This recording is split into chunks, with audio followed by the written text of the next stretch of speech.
Hey everyone, it's Raghu, and I'm back with someone I haven't seen in years. We're going to have to catch up on live on the podcast. Ann, Tashi, Slater, welcome. Thank you so much, Raghu. It's such a pleasure to be back.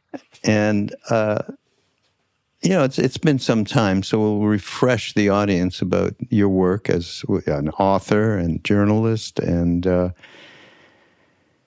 really, I mean, I follow your newsletter and so on, and all the work that you've done around the Bardos, the Tibetan Book of the Dead, which you'll get into, give us a brief overview of.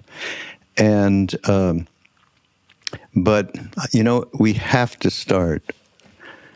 Ann's great-grandfather introduced the person who, with the Rinpoche or Lama, wrote this book. And he's a big part of this story. So what fascinates me, Ann, is that this all got handed down in strange ways. Here you are doing what you're doing with this. Yeah. Is that something you've thought about? I do think about it because it was back in the early 20th century that my great-grandfather met this editor and then gave him a letter of introduction to this Lama in Gangtok in Sikkim in 1919. And I really love thinking about Evans Wentz. Mm-hmm. Right. Yeah. And that my great-grandfather was a devout Buddhist, and he was very much devoted to the Buddhist teachings and to the Bardo Todol, to the Tibetan Book of the Dead. Guru Rinpoche, who is said to be who to have composed the Book of the Dead. And that it mattered a lot to him to not only follow those teachings, but to spread them in any way he could. And so I do think about that. Because here, all these years later, actually almost 100 years after the Tibetan Book of the Dead was published by Oxford University Press, here we are. So that was 1927. Right. And now, in my way, I make my contribution, I hope, to continuing what he cared about so much. Yeah, and it is great. It is a great contribution because you're bringing it into a vernacular or a context that people can grasp who are not Tibetan Buddhists necessarily. I mean, there are a lot of Buddhists in the West and people like me who went to India and back and forth for a long time and was introduced to all sorts of different teachings. But the way it's been done is really pretty great. And thank you. Thank you. I think it's a good time, though, to say, well, first of all, everybody, you might, those of you who are psychedelic lovers, of course, Aldous Huxley, this great author, introduced Tim Leary and Richard Alpert to the Tibetan Book of the Dead. And basically he was telling, this is a reference to this, he didn't call it Bardo, that you have gone through using psilocybin and acid. So that was a big deal. I think many people know that. And then they did the psychedelic experience, which was based on it. So it's inimitably, very closely involved in our, that generation of us that grew up in America and got interested in psychedelics, and then got introduced to spirituality. And this was a big part. Everybody knew the Tibetan Book of the Dead. Yeah. So, which is amazing because there's no way that when, Evans Wentz trekked over the mountains to Gangtok from Darjeeling in 1919, and worked, with the translator to translate this, that they ever would have dreamed that this would be such a huge part of bringing the Dharma to the West. Yeah, and that it would. Yeah, that it's an incredible story. They were sitting, over cups of tea in the misty Gangtok mornings, doing this work, and that it sold, not just this translation, but other translations besides this one of the first Tibetan Book of the Dead has sold over 1 million copies, and so many people. Period? From then till now. So there have been subsequent translations. Yeah. And it's It's incredible. And also, if you think of books, for example, George Saunders, Lincoln in the Bardo, and, which is very recent and won the Booker Prize, and Laurie Anderson's work with the Bardo. And, there are many, many examples of that. And so it just continues on, which is, I find really remarkable. Even though people's relationship with death and dying in the West is, shall we say, somewhat uncomfortable for many, many people, and we grew up indoctrinated that way. You grew up differently, fortunately. I mean, and we want to hear about your grandma, because those are some great stories. So throughout this book, and weaves her family story, basically. And I love it. I got to know your grandma a little bit, so I love that. But what is the Tibetan Book of the Dead? How can it, just generally, how can it help us here now, coming from the kind of culture that we have come from? It's a great question. I mean, the Tibetan Book of the Dead originally, it's from the 8th century, according to legend, and was, as I said, composed by Guru Rinpoche, who's Padmasambhava. And it was interestingly composed for both the living and the dead, which surprised me when I first heard that. And I didn't exactly understand what that meant. And then my grandmother died, and I went to Darjeeling for her funeral, and I saw this in action, which is where the lamas sit in the altar room. They sat in the altar room next to her body, reading to her from the Tibetan Book of the Dead to guide her through Bardo. Bardo meaning? Bardo meaning a between state. That's what it means, literally. And in these liminal, terms, liminal, exactly. Yeah. And what we're talking about in the Tibetan Book of the Dead is the time between death and rebirth. That between state. And for us, the living, another Bardo is the time between birth and death. Mm-hmm. And so what the idea is that can not only guide the dead person, for example, through, the after death Bardo, but can guide us as we hear the prayers or we, encounter the book in various ways or the teachings in various ways through our own lives. And the idea is that, of course, all of us, at some point are gonna die, but that also we experience change and death in a metaphorical sense all the time in life. Yeah. And we struggle against it. And so maybe it's the end of a relationship or the end of the loss of someone you really loved or that kind of thing. And so I think the really fundamental teaching or lesson of the Bardo teachings is that awareness of that or acceptance of that, of impermanence, allows us to actually counterintuitively, we don't think this is the case, but it allows us to actually find the happiness that we're looking for, right? Because when we struggle against it, we make ourselves miserable because there's nothing we can do to change it. Things end, right? We're like, no, I don't want the sun to set. I don't want, and there's nothing we can do. And so acceptance of that really actually moves us towards where we want to be, which is living our lives as fully as possible and accepting the change that's going to come no matter what. There's a great story. It's your grandfather, right? Mm-hmm. Who was in the mountains, Himalaya, and there was an avalanche. Yeah. Can you please just tell that story? Sure. Yeah, it's a wonderful story. My grandmother liked to tell it. And he was riding down to India one day from Tibet after completing a diplomatic mission in Tibet. And he and his party were caught in an avalanche. And a lot of them were buried, and he with their animals and all, and he was one of the people buried. And so he was, in the snow, under the snow, and he started praying. He prayed to Guru Rinpoche. And as I said, he was a very devout Buddhist, and he was like, Guru Rinpoche, save me. And he managed to get his hand through the snow holding his prayer beads and wave them back and forth. And then the men who were still above ground saw him and dug him out. And so the idea of this story is that he faced the reality of his situation, which was really dire.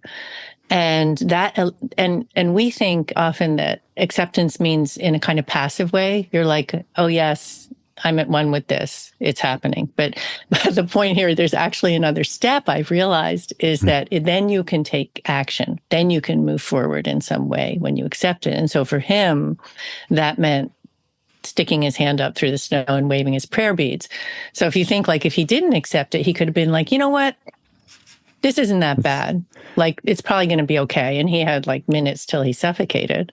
Or he could have been like, why me? Why has this happened to me? I could be riding along on this beautiful sunny morning back home to Darjeeling, and instead I'm like buried in this horrible avalanche. In either which case he would have died.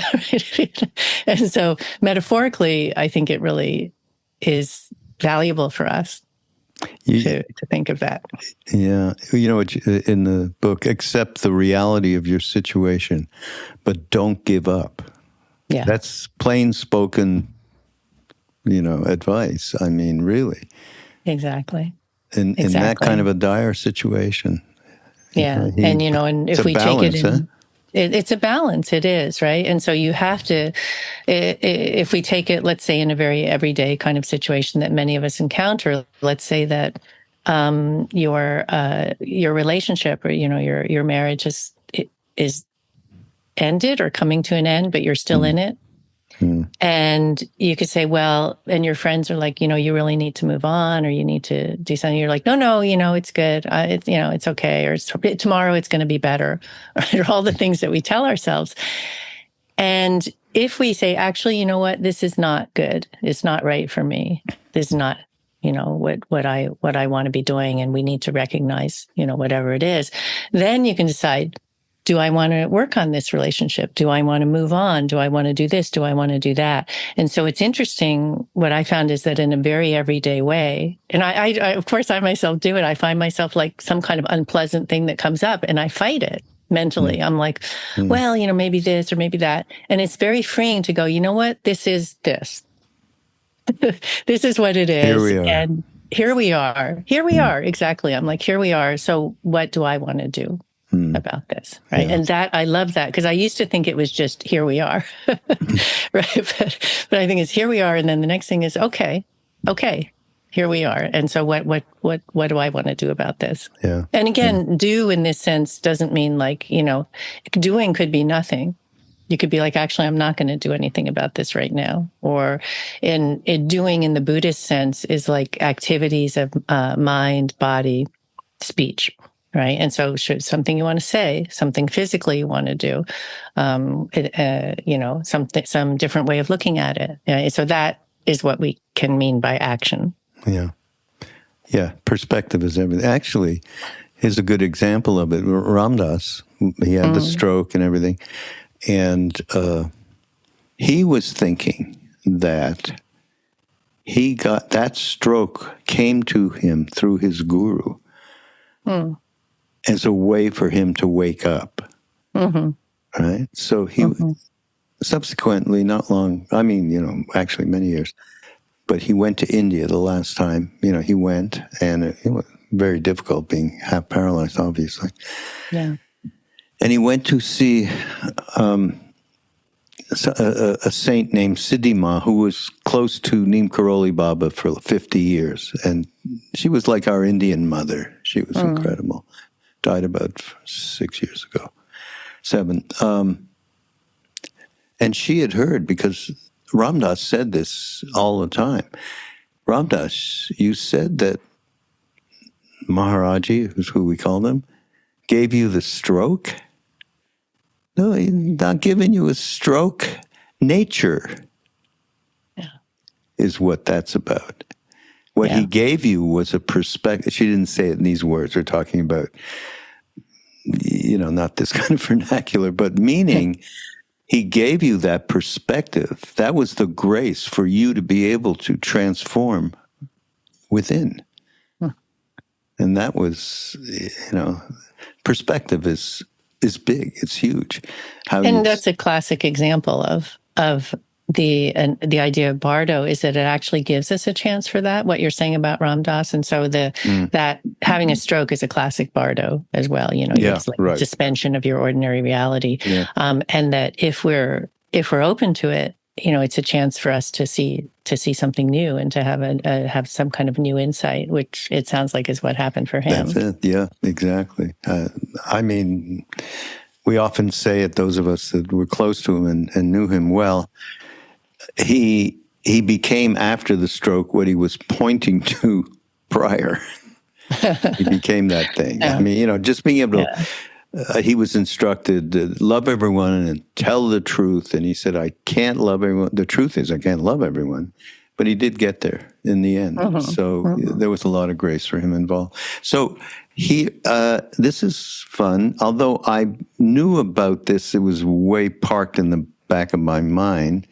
But you brought it out, the film, The Tibetan Book of the Dead, A Way of Life, and narrated by Leonard Cohen. Yeah, I love that film. Yeah. Okay, that's the question. Is it available? Is that, here's... yeah, go ahead. Mm-hmm. Here's what's crazy. We have Ram Dass, must have, because we have whatever, he had his personal stuff. Mm-hmm. And suddenly in our library, we find this film. But I don't know if it... And Ram Dass is in it? Yeah. Oh, really? God, yeah, I think he's interviewed because they're talking about the Living Dying Project.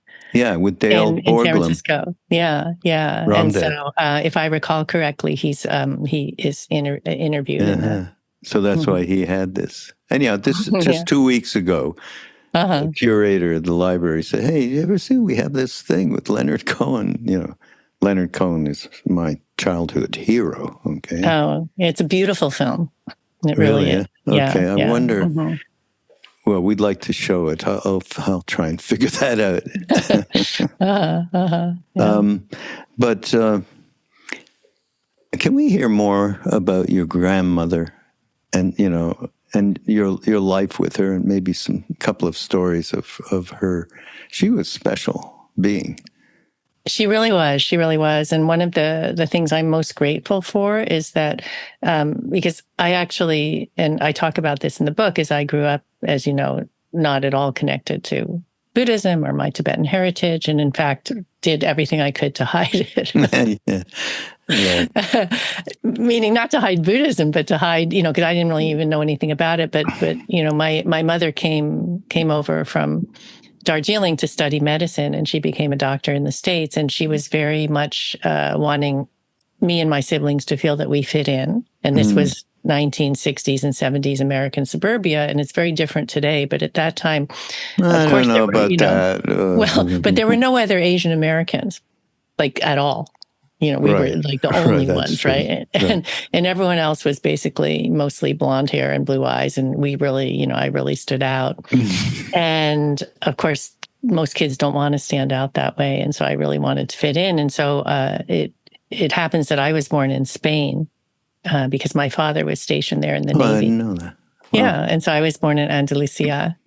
Wow. And so if that ever came up, then people would be like, because they were trying to account for my dark hair and dark eyes and all, and people would be like, oh, you're Spanish. And I'd be like, yeah.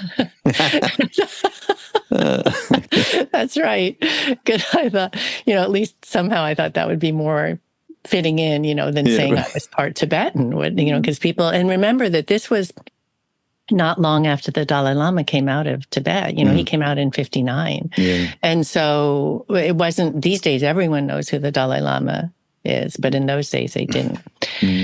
And so in any event, I spent most of my youth trying to ignore, my Tibetan heritage. But then what happened was when I graduated from college, I just kind of, I don't know, I just felt kind of lost. And it was such a weird thing to grow up feeling, because we always referred to ourselves, I referred to myself as half.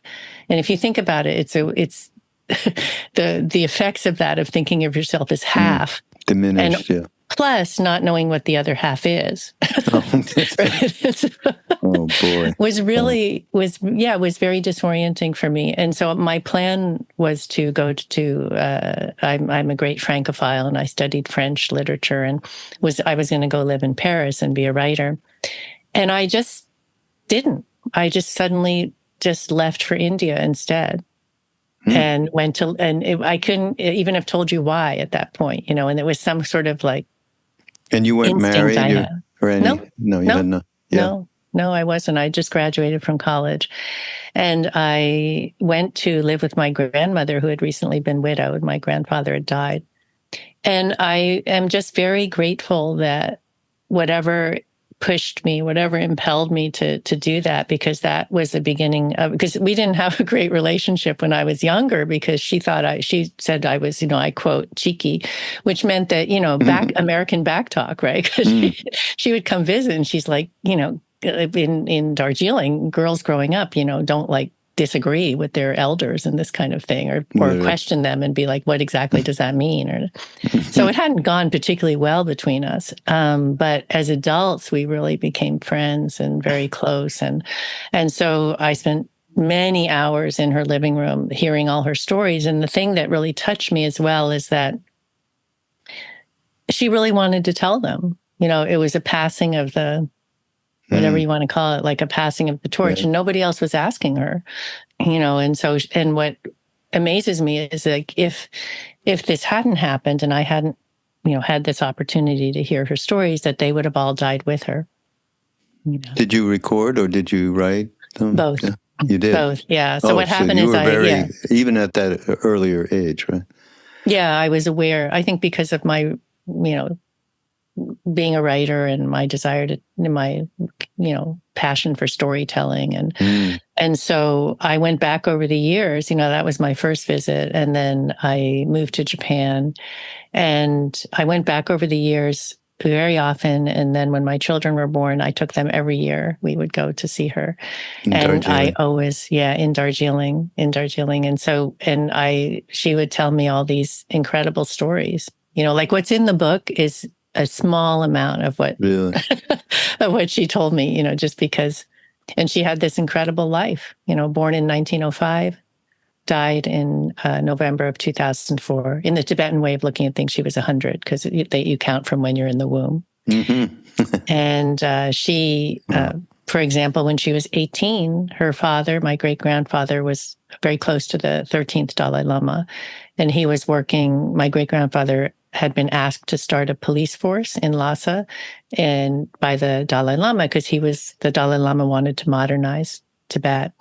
So my great-grandfather was in Lhasa, and my grandmother decided she would join him. And so she rode her pony from Darjeeling to Lhasa, which is like, it's this incredible journey. You're going over these 15,000-foot passes and staying in these dak bungalows, and it takes a few weeks to get over. And then she just rode into Lhasa one day in May, spent time with him there. Yeah, it's incredible. She was just an incredibly strong person and very unusual for her time, which always makes me laugh, because she, was telling me that I shouldn't be, like speaking out so much and so on. But that was exactly how she was.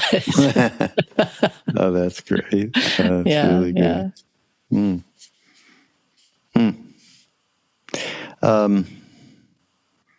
I was also, of course, the big deal here is the acceptance is a big word, right?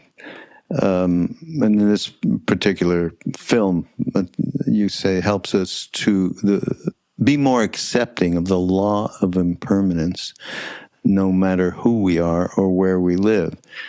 And then you just quote from the Tibetan Book of the Dead, or paraphrase,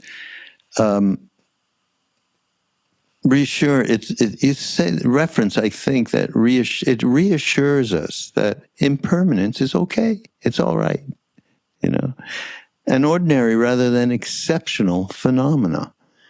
The fact that everything and everyone we love and we ourselves will one day vanish may seem patently not all right. Yes, everybody will agree. It's just not all right. But the Bardo teachings guide us in overcoming our terror and recognizing the possibilities available to us because we're human. You know, when I read that, I thought of, I mean, I won't tell this whole story, but it was one of a miracle kind of story. But the end result of the story was I was put into a room with Kalu Rinpoche, with his translator and two CBC reporters one day in Delhi. I went there to get my passport renewed because I knew I had worked in a radio station for the man who was good friends with the consul there. So he invited me to lunch. Next thing I know, there's Kalu Rinpoche. Anyhow, the reality is these guys were asking Rinpoche questions about Christianity. What do you think of it? You know, and he looked like they had bored him to death. He was going to go to sleep. He just said, I don't know. You know, it was really something. So they turned to me and said, well, maybe you have a question. I said, okay. As soon as I did that, it sort of sat up. Rinpoche just lasered right into me. And I asked about, I had been in the mountains with my guru, and I said, being in the mountains and the foothills of the Himalayas, meditation is so wonderful. And, you know, I was so at ease. But coming into the city, into Delhi, I can't get that feeling.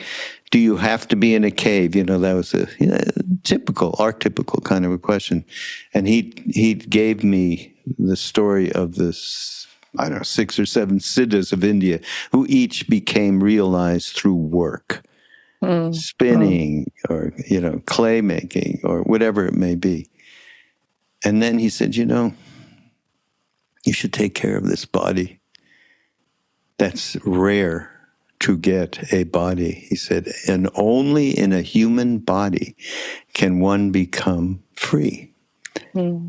So take care. I'll never forget that, you know, especially coming from him, who was exceptional Lama. So, which you repeat in the book. Yeah, and I think it's very, we don't think of that often, like how lucky we are to be here and to have a chance to do whatever it is that we care about. And it's one of the things I talk about in the book is that we sometimes think either we need to, retreat from life in order to, what you were saying, like be out in the mountains, you know, rather than in the midst of things. And that, but often we can't, you know, I mean, if we think of it, I think of it metaphorically, like the Buddha, you know, the Buddha, Gautama, when he was the prince, you know, he walked away from the palace. Well, most or a lot of us can't walk away from the palace. You know, we're embroiled in our daily lives and all the demands and whatever those demands may be. And there are many, many for most of us. And so one of the things I love is that, you know, it's not so much a question of like retreating from life or that we have to spend a certain amount of time reflecting, but that it's more a question of alignment is how I look at it, meaning are we in line with the things that we care the most about? So is the work that you're doing or the way that you're spending your time aligned with that rather than, oh, no, it's not, but tomorrow I'll do it or tomorrow I'll start, right? And again, it's not like quantitative is what I find. And so what I mean by that is, let's say that I really want to, let's take a simple example. Let's say I really want to, you know, learn Italian, but I'm not because I'm too busy. Right. And so I'm just not doing it. And so maybe I decide, okay, for 15 minutes a day, I'm going to take time for me to study some Italian. And then whatever, I find that's a very far ranging, the effect of that is very far ranging where you know that you're actually devoting time to what you care about, or that you like, you know what, I hardly talk to my children anymore because I'm so busy. You know, I'm going to spend half an hour only focused on them, right? Or we're going to bake some bread together or whatever it is. And then whatever else you're doing, all the stuff we have to do, you know, clean the house, go to the dentist, you know, make these phone calls, send these emails.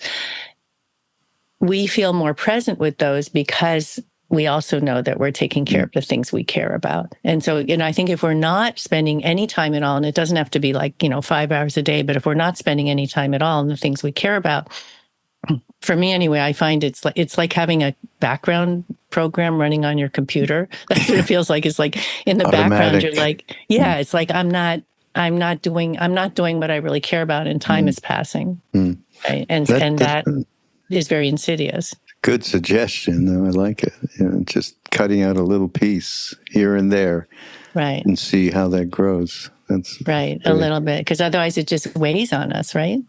Yeah, and you know, you have here. I don't know where you got this. I don't know, but it's quite great. And so everybody out there, you know, we talk about being human is a big opportunity. You know, a big one, and we need to be grateful for it on a day. This His Holiness said, when you wake up first thing, be grateful that you have another day in which you can help other people, something like that. Yeah. So it's obviously, and here in Buddhist belief, the chance of being born human is similar to the likelihood that a blind tortoise that rises to the surface of the ocean every 100 years will put its head through a golden yoke drifting on the waves. If we're lucky enough to come into this world as a human, rather than, say, as an ant or a tree, we possess the capacity to acknowledge our mortality and, spurred by this awareness, make the most of our lives. Yeah. And we often don't think of that we're the only ones, the only, you know, animals or whatever that have that ability. Capacity. Yeah. Right. Because, you know, our dogs, God love them, are not sitting around thinking about their mortality, at least as far as I know, you know, and like there's no, you know, that ability, which is good and bad. You know, we have that ability to understand and to imagine, and it can have the effect of frightening us, but it also can have what we're talking about here, the effect of making us appreciate and throw ourselves more fully, you know, into our lives. What do you think our aversion to, I mean, you know, it's maybe a silly question, to uncertainty and change? I mean, it's such a gigantic aversion. I mean, some of it is, I know, is, of course, built through how you came into this world, who helped you along in terms of parents, what the culture was, your influences and all that. I see. I did a book with just an audio book with Duncan Trussell, my podcast guru, and we used ourselves as examples of all of kinds of things that happen to create this dynamic, which is basically completely self-interested. My friend Krishnadas called it, it's the movie of me. You wake up in the morning, you're the writer, you're the producer, you're the protagonist, you even write your own reviews and read them. That's right. You know? And they're great. Or not so great. Or not so great. Exactly. So, so there's many, many different ways in where that, I guess, fear becomes outstanding relative to change. Uncertainty. I mean, look what we're in right now. Well, you're in Japan, so you're doing a lot better than a lot of us here. Thinking, oh my God, what's going to happen? What's going on in America? Yeah. So, what do you think about this aversion to uncertainty? It's a great question. I think that very understandably, we don't want to suffer. You know, so we have an aversion to suffering, and we have an aversion to pain. And we don't want to feel it. And so I think about it with my parents. You know, my father has died, and my mother is, she has pretty bad dementia. But they have really long, beautiful, incredible lives. And we just want more, right? And we don't want to be without them. And I realized when, I had this experience some years ago where I got very, very ill. I had this near fatal illness, and it was of course, very challenging for me because I almost died, and it wasn't at all clear that I wasn't going to die. And what I realized in the many hours in the hospital that I had for reflection was that I had thought, because I had been studying impermanence and Bardo and Buddhism and all this, and I thought, oh yeah, I get this. I understand, is that, and that one of the things that the Bardo teachings is about the harmony we lose, the harmony we lose sometimes and I thought it was the harmony that we lose when we forget about impermanence, right? When we forget that everything ends, right? Because somehow we think we're not going to end, right? We're immortal. Somehow. This world cannot live without my consciousness in it, right? And all the things, right? But what I realized is that it's actually the pain that we feel, the suffering we feel, when we don't accept or we don't realize that impermanence is actually the central truth, right? Or central fact of life. And so once we do, and again, that goes back to what I said earlier about it being against what we think, that we actually work against our happiness by avoiding suffering or trying to avoid suffering. We can't avoid it. And so resisting, yeah. It's resisting, right? And so I think, and we all do it. Even when my dog got really old and we didn't want to let him go. And he was 16. And he was clearly really declining, and really, I thought I'll take him for more walks, because it'll help him to. I probably hastened his demise, by taking these walks, terrible. Thinking like fresh air, exercise. Yeah. But the poor little guy was 16. Leave me alone. He's like, oh God, here she comes again. Right. Oh, but we really, and the same thing. My uncle died very, very quickly of pancreatic cancer, and I really believed, really he died in like 2 weeks, and I was very close to him, and I flew immediately as soon as I heard he had this diagnosis. I flew to Toronto. I got all these specialists. I did also, and I remember the doctor came in, this wonderful doctor. He came in to see him, and he looked at him, and he looked at me. He's like, there's nothing more you can do. And they said you should move him to hospice. And we really, all of us loved him so much. And we're like, no, because that means we're giving up on him, and which I now understand is not actually what that means. But I didn't understand that. And we're like, we have to, I'm sure there are some new therapies or, some new treatments that we, and so it's that rather than actually now I wish that we had moved him to hospice when they said to, because then we could have had some really beautiful time with him rather than this all the stuff that goes on in a hospital, and the guy in the bed next to him was dying, and there was all this stuff going on with him and his family, and it was very traumatic. And instead, if we had moved him to hospice and had these beautiful final days with him, it would have been much better. But it's just, as I say, it's weird, how we work against what actually will bring us the most happiness, and it would have been much better for us to, have been able to spend that time with him. And who you're serving. Your dog or your uncle or whoever, right? Right. And instead we kind of flail around. And so I think about that. Yeah. Wow. No, it's interesting. And you describe your grandmother's funeral that you went to.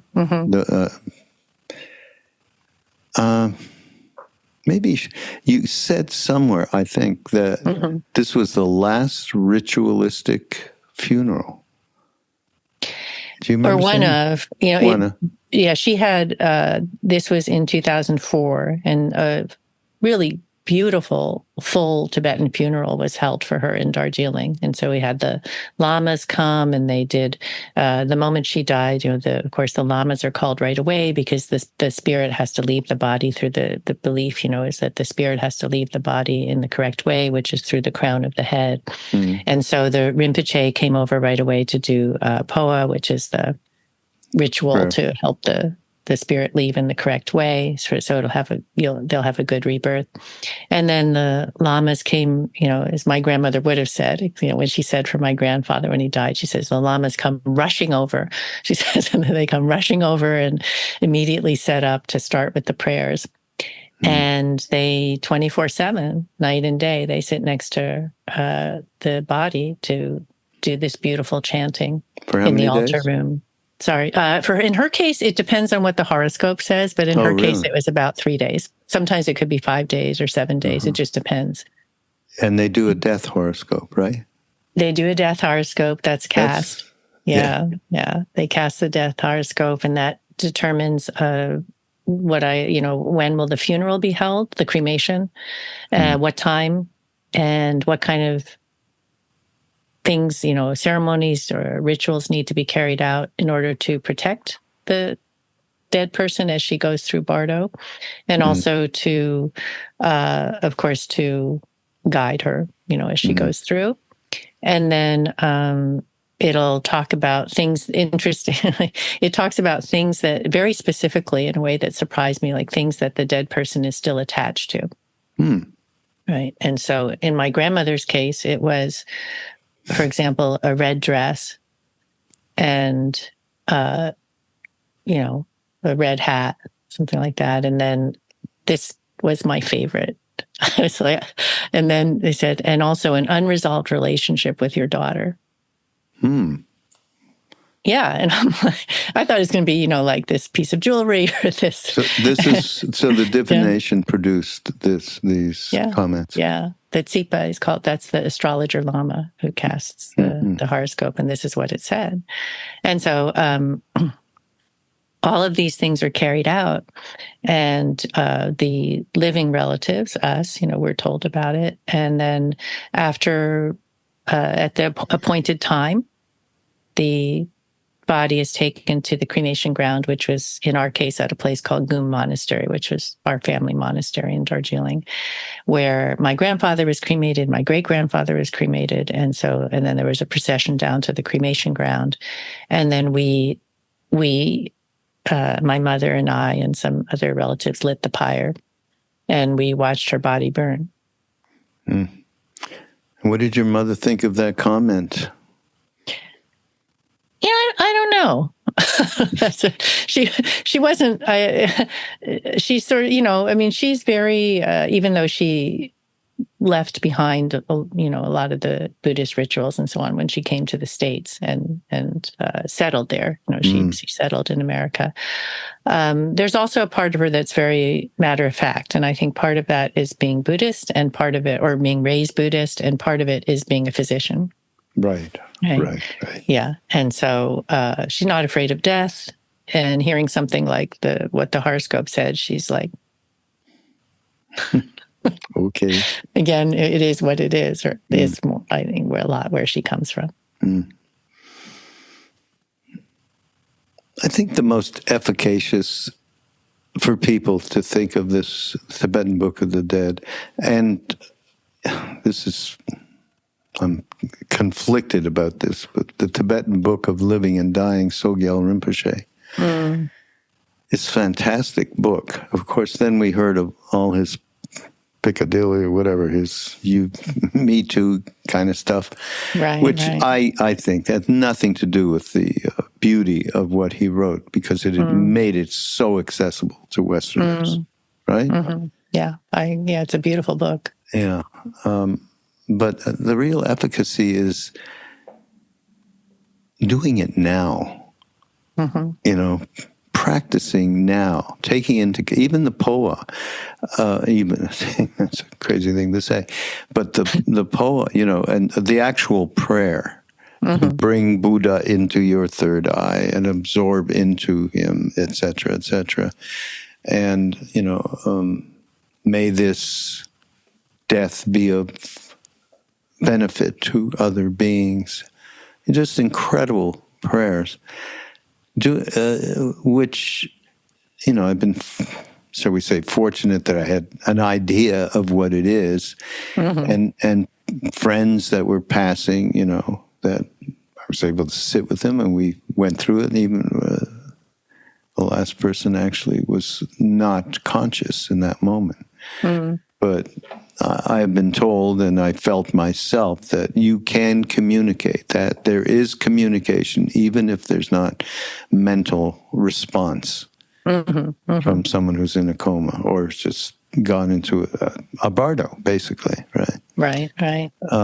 But getting used to it earlier would seem to be a good idea. What do you think about it? Yeah, I agree. Using that book. And using that book, or the Dalai Lama says that every day he meditates on death, and partly, we could think, well, why in the world should I spend whatever my time on this planet is alive thinking about death? Right. It's going to come anyway, and it's morbid and sad, and I don't want to think about it.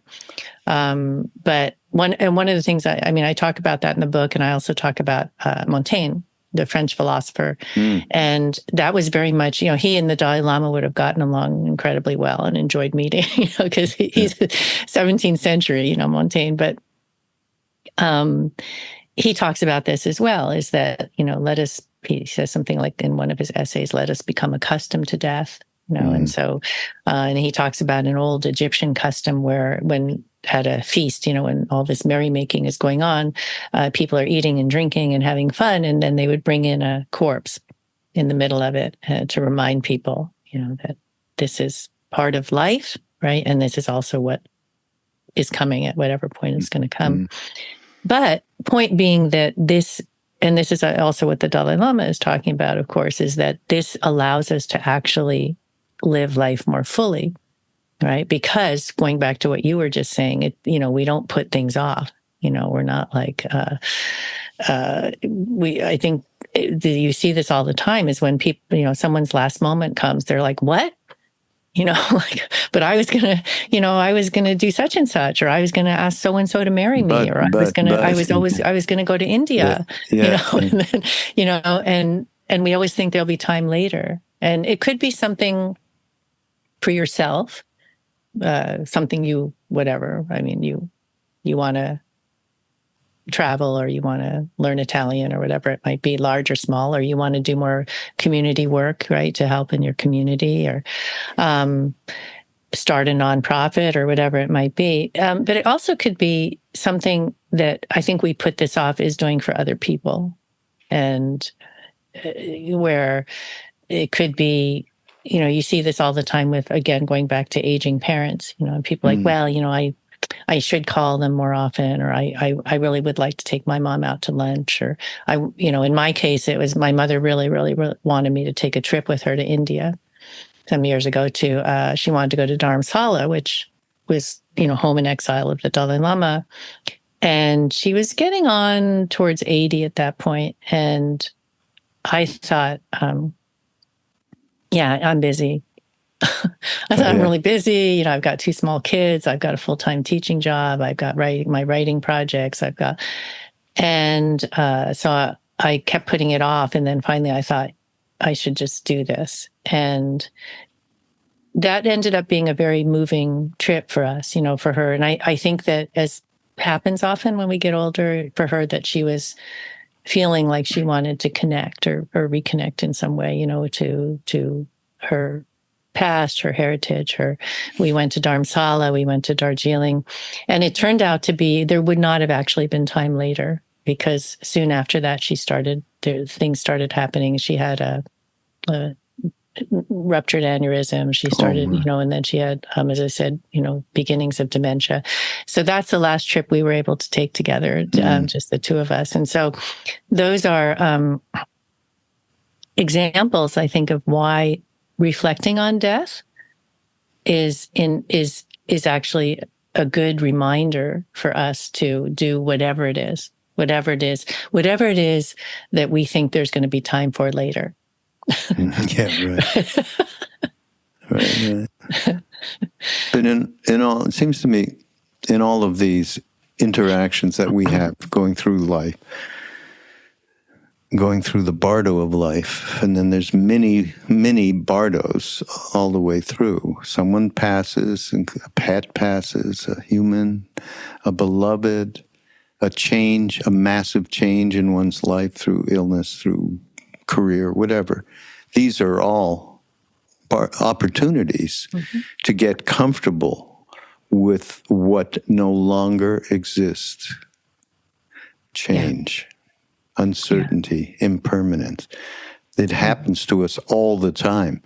I guess it's a matter, we talked about what perspective. So it's a matter of having a perspective that includes working with that or making a little bit more friends with it, as some of our Buddhist Vipassana friends, Jack Kornfield in particular, talk about. And I think that really is a major reason to connect with, in particular, of course, we're talking about the Tibetan Book of the Dead, but you can go, remember Don Juan and the Yaqui Way, that book by Castellanos? Death is always on your top, look over, left shoulder, be aware. So awareness and being involved is super, super important. Yeah, and it stands to reason that practice would help us become more comfortable with it, and it goes back to actually the story of my great grandfather in the snow, which is that when whatever the avalanche may be, whether it's end of a relationship, death of a parent, whatever it may be, that we actually, if we are able to be more accepting of it, and hopefully by either practicing, it could be through actual things that happen or by reflecting on it in some way, in a daily way, that then it leaves us space to, again, to take some kind of action, whether it's, body, speech, or mind. And so, and I think that, there's a great story my grandmother told about, when she was in Tibet, as I mentioned, when she went, that they went to a funeral, and it was, I would guess a sky burial, right? That one of the ones she went to. And she said that the dead man was trying to get back into his body. Oh. And she said, we couldn't see him. She said, but the Lama there saw that he was trying to get back into his corpse. Oh, Jesus. Help. And I just think it's a wonderful, wonderful metaphor for what we do, that we try to get back, something that's lost to us, whether it's whatever it is that's ended and we don't want to let go of, we're clinging to something that we don't have anyway, right? That we've lost, and we're trying to get back into it.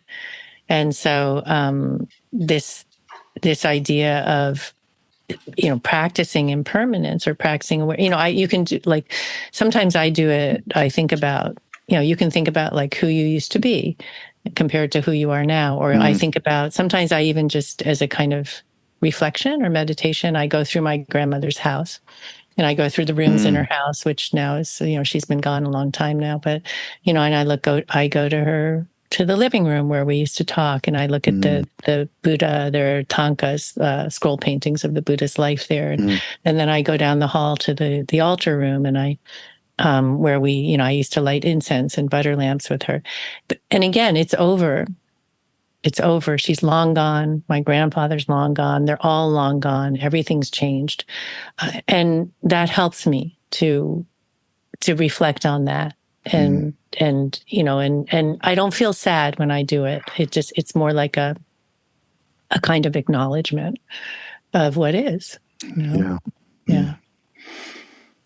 We're kind of getting to the end, but of our time. But I don't think, this is from you, my awareness of interdependence has been heightened by what I've learned from the Buddhist teachings, which tells us that paying attention to our connection to others is part of the framework of belonging, a perspective that orients us towards empathy and participation as we journey together through life with everyone else on the planet, which... This is Ram Dass, we are all walking each other home. That was his iconic saying. Actually, a book was done with Mirabai Bush some years ago conversations with Ram Dass around we are all walking each other home. And we're actually doing a course in the fall, early October. We're all walking each other home. Oh, wonderful. Which will include everything, this subject, for sure, of course, but not just this, in general, we're walking each other home related to what's going on environmentally and socially and so on. Collectively, it's so important that we be even more together in this moment. So there's I want to read this, if you don't mind.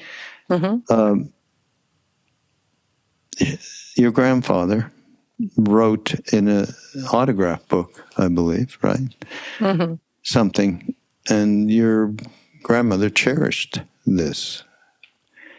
A loving heart is the great requirement. To regard the people as an only son, not to oppress, not to destroy, not to exalt oneself by treading on others, but to comfort and befriend those in suffering, to think no evil and do none, on the contrary, to benefit all creatures. This is a nice prayer. That was very him. Yeah. It was very, he always was, he started for example, orphanage, for finding homes for orphans, and he was always helping other people. And he, I think what you bring up, I talk about it in terms of attention, and that these days, often you hear people say, "Oh, we don't pay attention." We're so distracted and there's so much going on. And I would say, actually, we do pay attention. It's just a question of what we're paying attention to. Right. Right. And so the Bardo teachings say that we can direct the mind. They compare it like a horse with a bridle. Right. And so we can decide, where we're going to focus.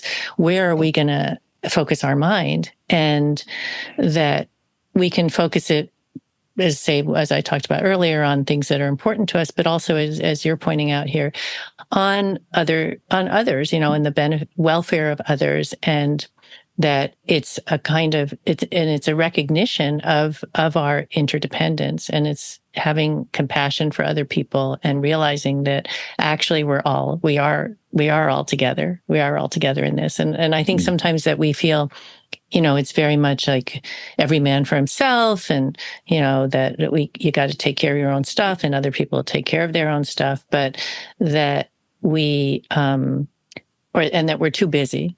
I'm too busy to do volunteer work or to care about so-and-so or whatever it is. But in fact, that this can make us feel unhappy. And again, we think it would make us feel happy to just be, as you say, the movie of ourselves, to be focusing on that. And that, in fact, that recognition, that the attention that we pay to other people and the attention that we pay, the compassion we have for other people, is very much an affirmation of the way that we are all connected, whether we want to pay attention to that or not. And we see it all the time. We saw it with the pandemic. Right. Yeah, anyone who thought that they were just going to be sort of, take care of themselves in that and not worry about other people. I mean, look how that spread, look how the pandemic spread. And it was a very scary, and sad example of how we're all interconnected. But also there were a lot of positive things that came out of it, I think, where people more realizing that we are very much interdependent, and it's beneficial to us to pay attention to each other's situation. We did have death on our left shoulders, very visible during that time as well. Yes. Yeah. And the pandemic was a classic Bardo. Yeah. It's like suddenly, it's just the suddenness of it. So when I got ill, just suddenly I woke up ill. Pandemic, suddenly it seemed, obviously it wasn't exactly overnight, but it felt overnight to us, right? It's like suddenly there were lockdowns and suddenly we had to stay home, and the uncertainty of it was terrifying. And in that way too, so I'm saying, where was it going to go? What was going to happen? Were we going to get it? Were people we know going to, die? And so and I think again, or when tragedies happen, like here in Japan, we had that huge earthquake and Yep. tsunami, in March of 2011. And that another example of a shared Bardo, if you will, collective. Yeah. Yeah, absolutely. Here's the book. Yeah. You'll send me a link in terms of, when's it coming out? September 9th is the launch now. day. Yeah, that's a now. Imminently. So people are pre-ordering. So can pre-order. Yeah. So we'll put up in the show notes a link for you to be able to connect to get the book, but also a link where you can follow the newsletter that you do, correct? Wonderful. Yeah. So you can subscribe to my newsletter through my website. It's really great as well. So, and website. Yeah. So you got to give me all that information. I'll pass it on to the producers. Thank you. And I'm so happy to have you here. And well, I loved our conversation as always, Raghu, and thank you for inviting me. Oh, absolutely. It's invaluable. And entertaining. I mean, good storytelling, which is, I know you do that quite well. Thank you. So, everybody, we shall see you next week. Just tune in to BeHereNowNetwork.com/mindrolling. And you also have the advantage of listening to following people like, who did I talk to? I talked to someone today who was a gigantic devotee of Joseph Goldstein. Said he is the clear. Do you know who Joseph is, right? Yeah. He just went on about how clear he was. I said, in fact, how clear he was at a retreat with us, and then I was programming it, and he said, "Hey, you put me here alone. What am I supposed to talk about?" I said, "Well, you had a book on mindfulness. That might be a good start." He said, "That was like 600 pages long. You gave me 90 minutes." Anyhow, 75 minutes. Anyhow, he did the most extraordinary diamond-like talk. Wow. I called it 75 Minutes to Enlightenment from Joseph Goldstein. It was so incredible. So he's there, everybody. You can check out Joseph Insight Hour. And we'll see you next week. Thanks again. Thank you. Thank you, Raghu.